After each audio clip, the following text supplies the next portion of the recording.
Ayan guys, so tapos na nating lagyan ng hangin. So ngayon, ayan na. So pantay na sila. 2.3, 2.3 lahat. Ayan. Yes. You're weird.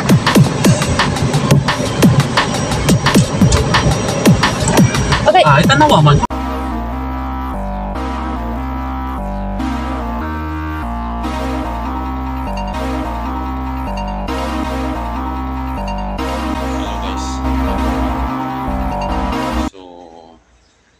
Time check natin is 6:05 ng umaga.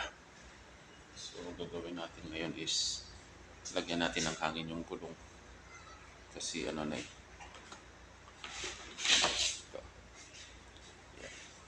So lagyan natin ng hangin kasi flat.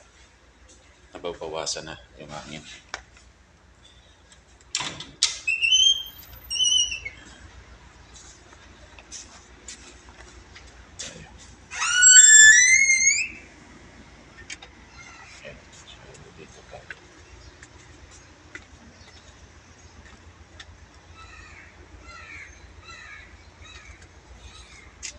Yan, so lagyan natin ng hangin. Yan, so set muna natin to.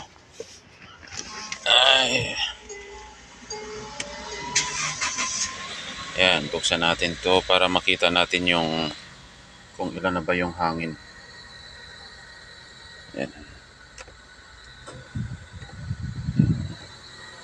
Mamaya, ang gaano yan.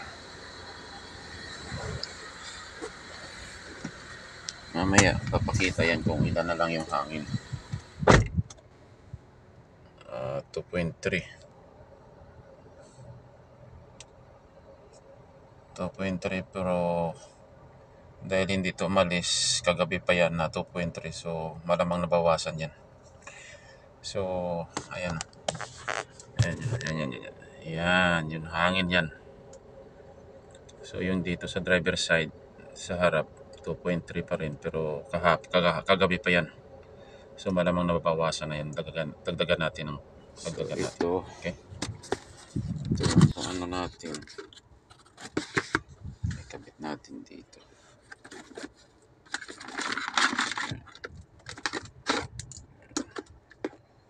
So, ito yun 12 volts. Kapit natin dito.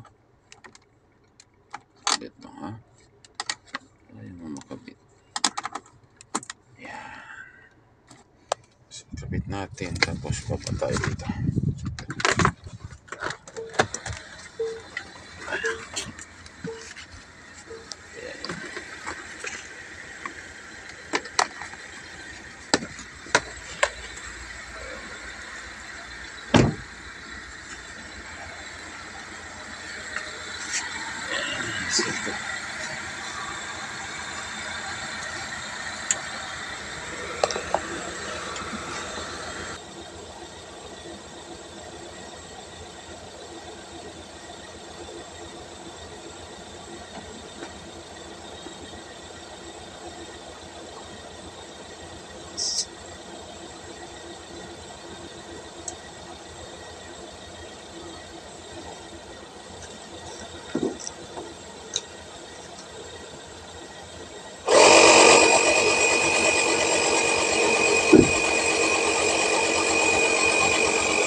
Ilalagyan na natin ng hangin.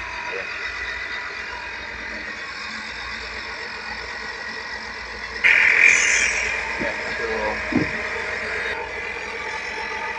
Ayan, so ito yun guys. So kanina 2.3 yung ano niya, yung pressure niya. So ito yung ano niya ngayon. Ngayon 1.7. So ito yun yung gagawin nating 2.3 din yan. Ayan. Okay. Ayan, habang pinapahanginan natin yung gulong, punas-punas na lang muna tayo dito. sayang yung oras kasi malikabok. Ayan, punas-punas lang. Importante matanggal yung mga buhangin. Saglit lang naman to. Maya-maya tapos na yung hangin natin. Okay na.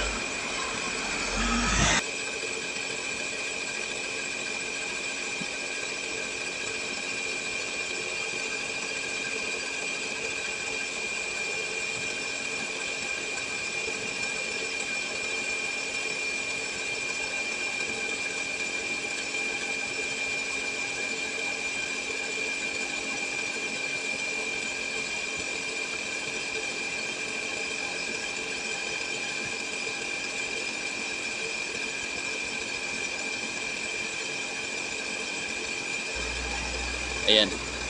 Ayan na guys. So okay na yung hangin natin. Pantay na.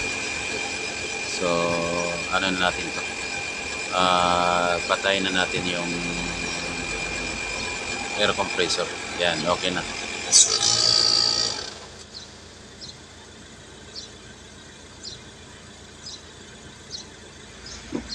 And guys, so tapos na nating lagyan ng hangin. So ngayon, ayan na.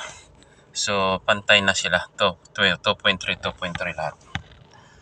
Yan. So pwede na.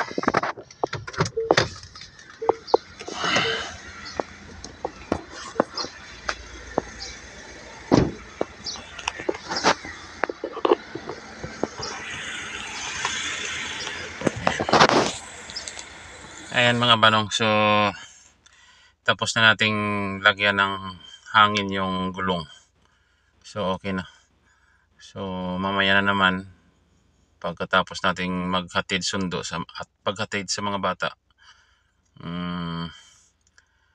Mga siguro mga 8 time kanina mga 6, mga 8 lalagyan na naman natin yan. Kasi mabilis lang mabilis lang magbawas ng hangin. Sinabi ko naman sa amo namin, sa amo na akin na palitan na. Wala pa daw pera, mahal daw. Sabi ko naman meron namang spare tire doon. Sabi niya wag lang. So yan lang daw, maintain ko lang daw yung para lagyan ng hangin. So yun ang sabi niya, kaya yan. So everyday ganyan na lang ginagawa ko. Bago umalis dito sa bahay, lagyan ko ng hangin. Pinapantay ko yung hangin ng lahat ng gulong. Ayan. So hanggang dito na lang mga banong. Bye.